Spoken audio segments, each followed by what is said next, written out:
ప్రాంతాల్లో బడబాగ్నిలాగా ఒక అగ్ని పర్వతం లాగా పగిలింది.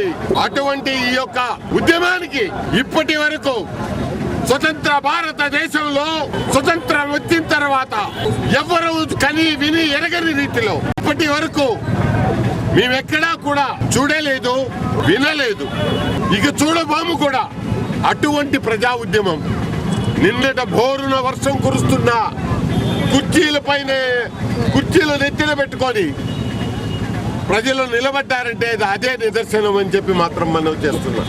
గతంలో తెలంగాణ ప్రత్యేకవాదులు రౌడీ ఇదాలతో నక్సలైట్ల తుపాకులతో బెదిరించి పోరాటమే తప్ప ఈరోజు నిజంగా కూడా ఎక్కడ వీళ్ళు ప్రజా ఉద్యమాలు జరగలే.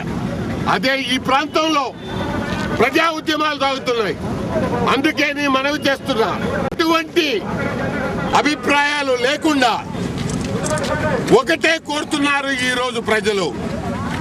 ఎటువంటి భేదభావం, ఇఫ్లు బట్టలు అనేటటువంటి మాట లేకుండా ఒకటే కోరుతున్నారు, సమైక్య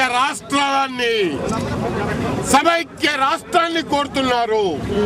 దీనికి మించి ఎటువంటి మినహాయింపులు లేకుండా ఈ రోజు ప్రజలు కోరుకునేది ఒక్క సమైక్య రాష్ట్రమేనని చెప్పి మాత్రం చేస్తున్నారు.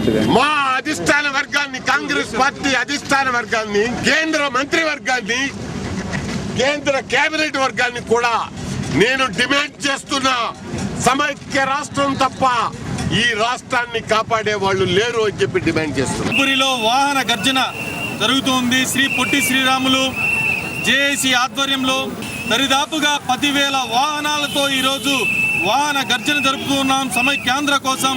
దరిదాపుగా ఈ వాహన గర్జనలో భాగంగా ఒక 3,000 బైకులు, ఆటోలు, లారీలు, బస్సులు, వ్యానులు, కొక్కులేన్లు, జేసీబీలు, ట్రిప్పర్లు, హెవీ వెహికల్స్ అన్నీ పార్టిసిపేట్ చేస్తూ ఉన్నాం.